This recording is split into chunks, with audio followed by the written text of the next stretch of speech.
जो सत्य के रास्ते पर चलता है वह रास्ता एक ना एक दिन भगवान के द्वार तक हमें और आपको पहुंचा ही देता है। सत्य का रास्ता ही ईश्वर तक जाता है, दूसरा कोई रास्ता नहीं है। आप झूठ लाख बोल दो, लेकिन झूठ बोलने से ना आपको ही शांति मिलेगी, ना तो आपको ये लोक बनेगा ना परलोक बनेगा। सत्य बोल के हार जाना अच्छा है, पर झूठ बोल के जीत जाना अच्छा नहीं है। झूठ बोल के जीत जाने से अच्छा है सच बोल के हार जाइए। कम से कम आप सत्य के साथ तो रहेंगे। जीवन में झूठ का साथ नहीं देना चाहिए। हमें किसका साथ देना है मेरी माँ? सत्य का। अच्छा, आप में से कितने लोग हैं जो सत्य बोलते हैं? कभी झूठ ना बोला करो। कभी साल में एक बार, 2 साल में एक बार, 10 साल में एक बार झूठ बोल दिया तो माफ है। माफ तो नहीं है पर कम मात्रा है, ठीक है। 1 लीटर दूध में यदि आपने 2 बूंद पानी मिला दिया तो कोई फर्क नहीं पड़ता। 1 लीटर दूध में 2 बूंद पानी मिला दिया कोई फर्क पड़ेगा, पर 1 लीटर दूध में 1 लीटर ही पानी मिला दिया तो फर्क पड़ेगा। जीवन में 2-4 बार झूठ बोल दिया तो कोई फर्क नहीं पड़ता। छोटा सा पाप है, नष्ट हो जाएगा तुम्हारे पुण्य से, पर पाप ही पाप है तो दंड ज्यादा होगा। इसलिए झूठ की मात्रा कम कर दीजिए। असत्य की, एक सज्जन बोले महाराज जी हम सच बोलेंगे तो हमारा बिजनेस ही नहीं चलेगा, हमारा व्यापार ही नहीं चलेगा, हमारी दुकान ही नहीं चलेगी।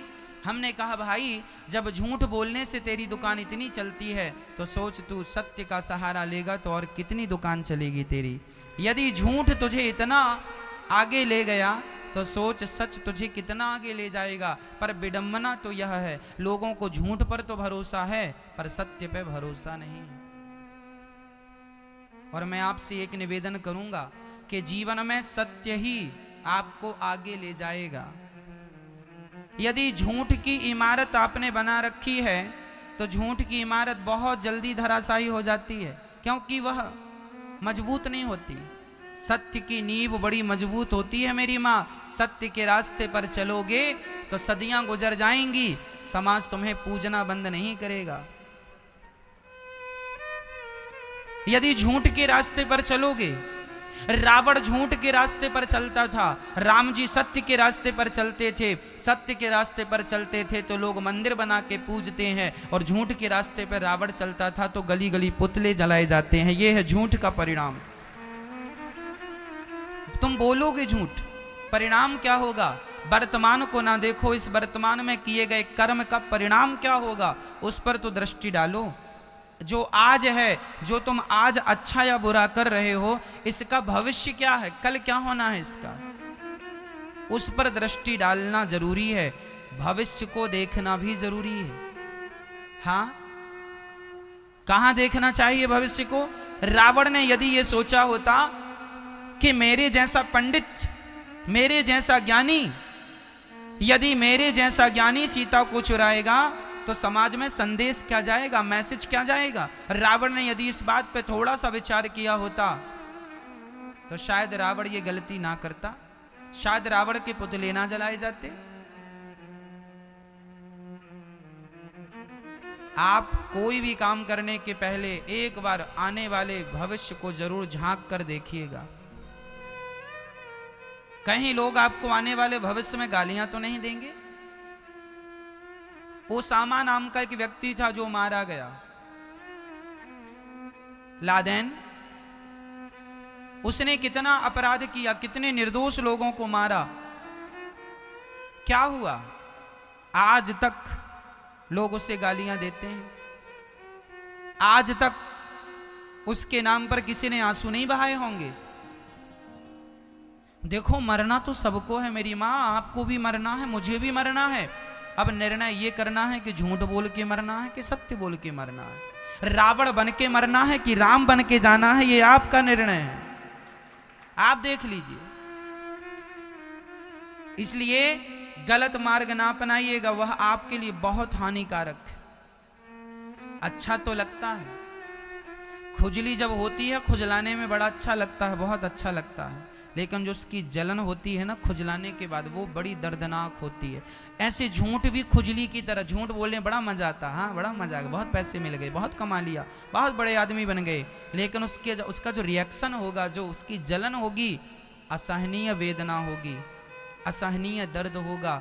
इसलिए जीवन में कभी भी गलत रास्ते पर ना चलना। बच्चों को यही सिखाओ बचपन से, बेटा नमक रोटी खा लेना पर सत्य की ही रोटियां खाना।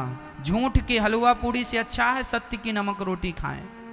वह सत्य की नमक रोटी ना जल्दी हजम हो जाती है, चूरन नहीं खाना पड़ता। और पाप की रोटियां खाने के बाद चूरन खाओ तो भी हजम नहीं होती, पेट गुड़गुड़ गुड़गुड़ करता रहता।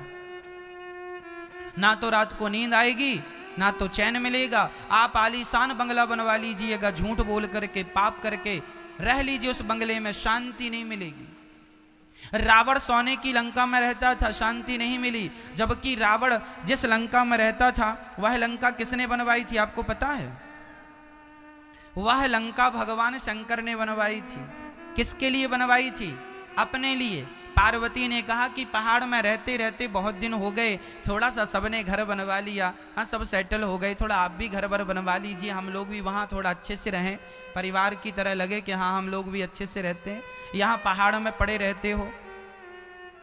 शंकर जी ने कहा पार्वती की इच्छा है तो एक बढ़िया सा घर बनवाते हैं। ओ शंकर जी ने कृपा की और सोने की लंका बनवा दी शंकर जी ने।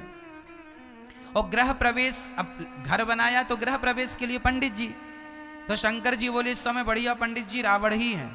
रावण को बुलाया, आओ पंडित जी जरा गृह प्रवेश कराओ। तो रावण ने गृह प्रवेश कराया। शंकर जी ने कहा बताओ दक्षिणा में क्या चाहिए? लंका। रावण बोला ये लंका बड़ी अच्छी, जो आपका घर है आप क्या करेंगे, आप तो अवगढ़दानी है, आप जहां रहते थे वहीं रहिए, ये हमें दे दीजिए। पार्वती ने बोला हे भगवान कैसा पंडित है, गृह प्रवेश में घर ही मांग लिया। तो माता पार्वती, शंकर जी बोले अब तो दे दिया हमने। पार्वती से कहा चलो वहीं जहां थे। पार्वती जी ने श्राप दे दिया, मूर्ख इतना लालची है तू, जा दूसरों के घर में कब्जा करता है, रहेगा जरूर इस लंका में पर तुझे शांति नहीं मिलेगी। जिस दिन से रावण लंका में शिफ्ट हुआ अपना सामान लेकर, उस दिन से रावण उस लंका में सुखी नहीं रहा। आपको क्या लगता है दूसरों की संपत्ति हड़प लेने से सुख मिल जाएगा? आजकल तो छोटा भाई बड़े भाई की हड़प लेता है, बड़ा भाई छोटे भाई की संपत्ति हड़प लेता है। आज तो भाई भी हड़प लेता है। अच्छा आप लोगों को क्या लगता है दूसरों की हड़प लेंगे तो मजा आ जाएगा, बड़े आदमी हो जाएंगे, इज्जत बढ़ जाएगी? क्यों ये नहीं सोचते कि तुमको ईश्वर हर पल देख रहे हैं? परमात्मा की दृष्टि से कोई नहीं बचा, लाख आंख से देख रहा है तुझे देखने वाला। सच की खेती कर ले चतुर नर, समय गुजरता जाता मेरे